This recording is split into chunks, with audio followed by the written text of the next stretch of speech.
મહેસાણા જિલ્લામાં નસબંધી મામલે તપાસ થશે। નસબંધીના તમામ 28 ઓપરેશનની તપાસ કરવામાં આવશે। નવી સેઢાવી આરોગ્ય કેન્દ્રના હેલ્થ વર્કરને સસ્પેન્ડ કરાયા છે।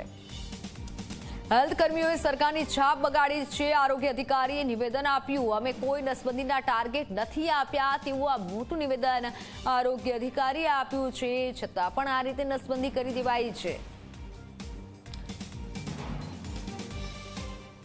22 નવેમ્બરથી 4 ડિસેમ્બર સુધીના જે કેમ્પો થયા એમાં અમારા ધ્યાને જેટલા કેસો આવ્યા અને એ કેસો પૈકી જે જવાબદાર કર્મચારીઓ છે એમાં 2 કર્મચારીને અમે ધનાલીના કર્મચારી અને નવી શેરડાવીના કર્મચારીને અમે સસ્પેન્ડ કર્યા છે અને સાથે સાથે તાલુકા આરોગ્ય અધિકારી છે અને સુપરવાઇઝરશ્રીઓ અને નીચેના કક્ષાના જે અમારા જે જવાબદાર ફિલ્ડ કર્મચારીઓ છે એને અમે નોટિસ આપી।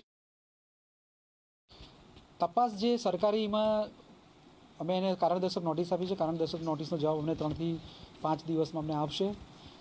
ધારો કે આજે અમે જેને સસ્પેન્ડ કરીએ એમને 3 દિવસનો સમય આપ્યો છે। અમે જે THO કક્ષાના જે છે એને કારણ કે એને નીચે મેડિકલ ઓફિસરને અને એને નીચે એના સુપરવાઇઝરને આપવાનો એટલે એની પાસે 5 દિવસમાં એનો જે પણ અમે અહેવાલ હશે એ અહેવાલ આવશે। સાથે સાથે અમે એ પણ નિર્ણય લીધો છે કે જેટલા બાકીના તાલુકાઓ જે છે એ તમામે તાલુકાની અંદર તાલુકા આરોગ્ય અધિકારીશ્રીઓ એમના નીચેના સ્ટાફને પણ જેટલા કેસો થયા એનું વેરિફિકેશન કરીને જ્યાં કોઈની ભૂલ હોય ત્યાં પણ અમે નોટિસ